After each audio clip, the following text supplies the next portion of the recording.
Brad. Help. Hey, get a shot of the new whip. Check it out. Zoom in on that. Rolling on them 16s, boy.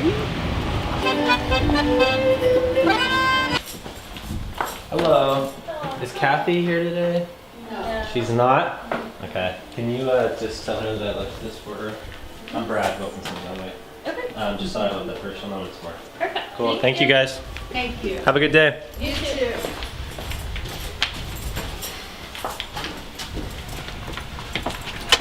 Done. I'm always paying up, sucker. Let's have a talk on the bike rack with Brad. Got a nice ring to it, doesn't it? Bike Rack Brad talks. All right, here we go. I'm gonna get a little more comfy, actually. Okay, so in last week's vlog, when I was talking with that guy on the phone, I think his name was Jamal. He like cold called me for a lender because he wanted to like meet up and talk. And I was kind of a smart ass on the phone with him. We were just having fun, you know, whatever. He dug it. So then the lender actually ends up calling me like a couple days later, and he was like, "Hey Brad, this is Hunter, the lender. And my assistant Jamal talked to you, and he said that it was the absolute best conversation that he's ever had with the realtor ever." And you know, actually we were recording a phone call, and so I actually got to chime in and listen on it a little bit. And he was like, "You know, to be honest, I really don't know if you were just being a smartass with somebody that was cold calling you, or if you're actually funny. But either way, I dig it, and I want to do business with you." And I was like, "Huh, well, that worked out pretty good." So anyway, I still haven't got to fully link up with the guy, and we'll see what happens. He's supposedly some big stud. So I don't know. But anyway, if you ever get a telemarketer, I always try to give them the benefit of the doubt, because like I've cold called people a lot, and it sucks because you're literally just getting told, "You're a piece of shit, you suck at life, I hate you," you know, everything under the sun, constantly, hour after hour after hour after hour. So if you guys ever get calls from telemarketers, I know it's annoying, I know it sucks, but try to have fun with them, because I think it brightens their day up a little bit, and then you get a laugh out of it, they actually end up getting a laugh out of it, and it's a win-win. So there's your worldly advice from me for today. Hey vlog. Alright vlog, here we go. Brad's in the bathroom right now, so I'm gonna mess with him a little bit for the learning segment.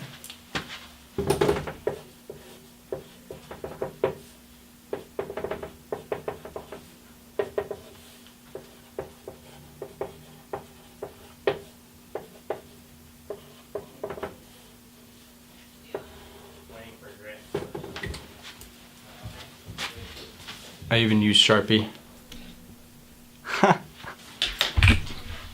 You ready to film this learning segment? Dude, I just eat hell pretzels. They're good. We have them in the break room. Oh yeah? Yeah, so my thing is when we play ping pong, I get water and pretzels, and that way it refuels my Carbohydrates. no. What's the fancy word for salt, like that like athletes use? Wow, I'm an idiot. Starts with an E. Electrolyte. No, oh, you're so dumb. Salt. That's electrolyte. No, it's not. We rolling? Yeah. Hello, everybody. It's Brad Wilkinson, your favorite realtor. I'm a real estate agent here with Coldwell Banker in Sebastopol, and today I want to teach you a little bit about the housing market. Okay, so up here at the top, you're basically going to see the main things that drive a market are obviously supply and demand, right? This is like economics 101. So the supply in our case with the housing market is the inventory, right? The inventory, for you guys that don't know what that is, that's how many homes are available on the market for sale to be purchased by consumers, okay? The demand is then obviously the amount of consumers that we have, okay? So if we break this down a little bit more, what is a consumer? Where are they coming from? How do we determine how many or how many not? Horrible grammar. There is though, right? So where are they coming from, and how do they choose the market that they're going to end up buying? What happened a lot in the Sonoma County market is we had a ton of out of area buyers for a short period of time that were basically driving our market up, okay? So you'll see down here that we're going to talk about basically if demand goes up but supply goes down, the prices are going to go up. And then vice versa, if supply goes up, and the demand goes down, the prices are going to go down. So what was happening here when we had this crazy bit of appreciation the last couple of years is the demand was obviously high and the supply, aka the inventory, was not a lot. Therefore, there's not a lot of options to choose from. There's a ton of people that need to buy it, and so the prices are going to go through the roof. Think of it, this happens for anything, right? Like Yeezys, right? Kanye West, his shoes that he had, for you guys that don't know what they were like these shoes, and they were super exclusive. He didn't make that many of them, and there wasn't that many to be purchased. Therefore, the people that got their hands on them were then able to turn around and flip them and make a bunch of money and sell them for more because there was not a lot of supply, but there was a ton of demand. For example, the Yeezys, like I'm pretty sure like when they first came out, when they announced they were coming out, they were like retail price is $250 on them, something like that. The thing was though is that there was so many people that wanted them. These people would buy them for $250 and they would turn around and go online and they would sell them for $1,000, $1,200 all day long. And people would pay that because they knew that that's what it was going to cost in order for them to, you know, attain what they wanted basically. Now it's like things have totally flipped with those shoes and with the housing market in a sense. Now you can go online and you can just buy a pair of Yeezys straight from the consumer for $250 all day long because now the supply has gotten up, the demand has gone down, they're not that cool anymore, they're not that trendy, whatever it was, it flip-flopped, and so now the prices go down according to that, okay? A lot of people were coming from out of town and that's what drove up the market in Sonoma County, okay? So we had, you know, a normal amount of people that wanted to buy houses, that was fine, normal amount of inventory, that's fine, but what was happening is a lot of people in Silicon Valley, especially tech areas, the Bay Area, they were making a lot of money, but the housing market there went berserk because of how many jobs were being created in the tech industry. It was like over $1.5 million was the average price for like a 1,200 square foot, you know, 3-bedroom house in Silicon Valley. So what happened was a lot of those people, they made good money, but they weren't able to afford to live in that area, and a lot of them don't need to be able to work at their office or whatever. So they started moving north where it was cheaper. Our median was like $630,000. Their median's over $1.5 million. They can save over $750,000 by moving to Sonoma County, right? The more people that do that though, obviously, that creates more of a demand, and therefore the supply needs to catch up to it if the market prices are going to stay the same. Well, they didn't. There wasn't enough supply, there was way more demand, and it drives the market up and up and up and up and up and up, okay? And that's basically what created the market to appreciate so quickly. Now what we're starting to see is that once the market goes up, more sellers are usually inclined to start selling their houses because they're like, oh my God, I didn't want to sell my house, but if I can get this much for it, sure, I'll sell it. So now what's starting to happen is more inventory is coming on the market, therefore the supply is going up, and it's evening out the supply versus the demand, therefore causing the prices to also even out and in a lot of cases drop. To show how serious this is happening, I just looked this up. So in January of this year, 2018 in January, there was 438 homes for sale in the entire month of January in all of Sonoma County. All price points, everything. Now in October, there's 1,138. That's like almost 4 times as many properties that are now available for sale, aka the supply just went up 4 times. Now it's able to keep up with this demand, and this demand is actually kind of starting to drop because interest rates are going up and other things are happening, but now it's starting to even the playing field. And that's why we're not seeing these crazy bidding wars as much. We're not seeing this crazy appreciation of prices week after week after week after week, okay? So, I know it's a lot, and there's kind of like a ton of different variables to all of this, but I just want to kind of give you guys an idea to mentally like stop thinking that greed sets a market or that all these rich people are booting us out of the town or whatever is going on. It's not the case of that. It's more of the case of that the supply and the demand was off for a while, and now it's coming back to where it's even, and things are really becoming a lot more affordable and a lot easier to get into than what people are making it out to be. And the general public hasn't caught up with this yet because it's only been happening for the last couple months. So whenever you talk to somebody, you still hear, oh my God, you can't buy a house. Oh my God, it's way too expensive. Oh, you're better off waiting. Oh, whatever the situation is. But honestly, the tables have turned. Like we put in 2 deals this week alone with first-time home buyers, no competition, way under asking price. One of them we got a complete credit to pay for all of their closing costs because sellers are super, super desperate right now because they're not able to get the prices they thought they were, and if they actually need to sell their house, they're gonna have to drop the price in order to make it happen. Reach out to somebody that actually knows the industry and what they're talking about and everything else like that to kind of get the actual facts and the lowdown on it. Cool beans? Baked beans, barbecued. What? What's that, Brad? Don't. The fuck? Did you write that? No. It better not be in the frame. You just have to blur it out or something. Well, I mean, at least you could erase it. Did you write it in Sharpie? You're No. such a little god. Damn it, Grant. Oh my god.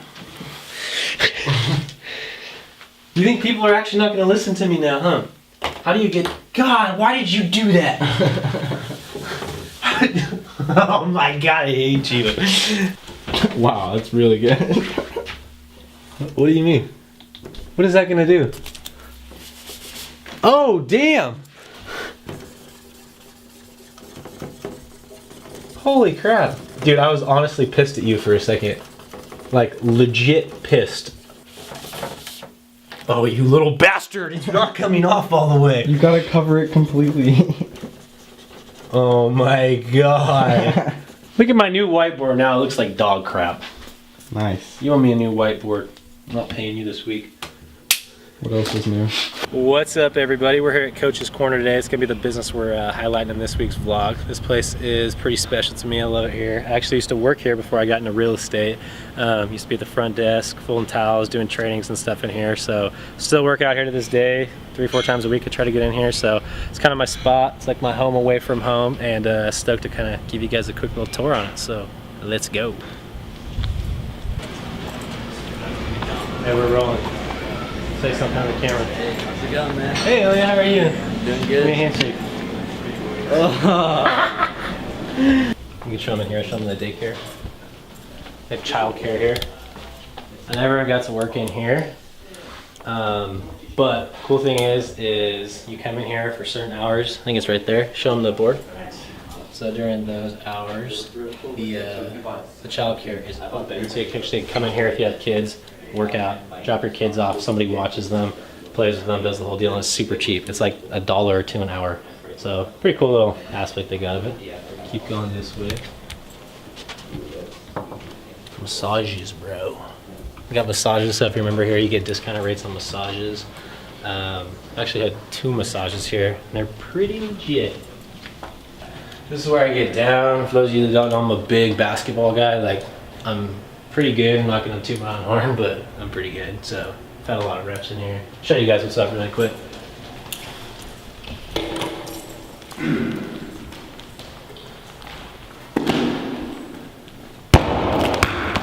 Whoops. Nice. Haters will say it's Photoshop, but I'll guarantee you this will go in. First try, no edits. From Section C, Row 5, Seat 7. That's an air ball. Edit it to make it look like it went in. Boom shakalaka.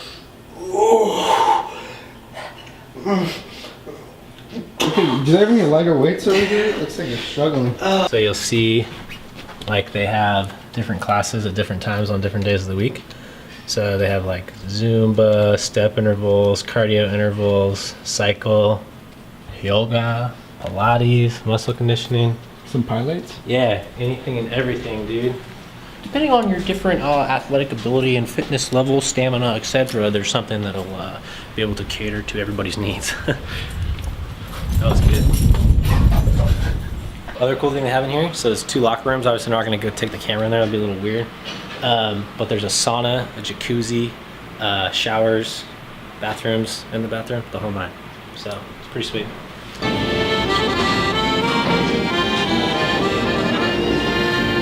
Thank you.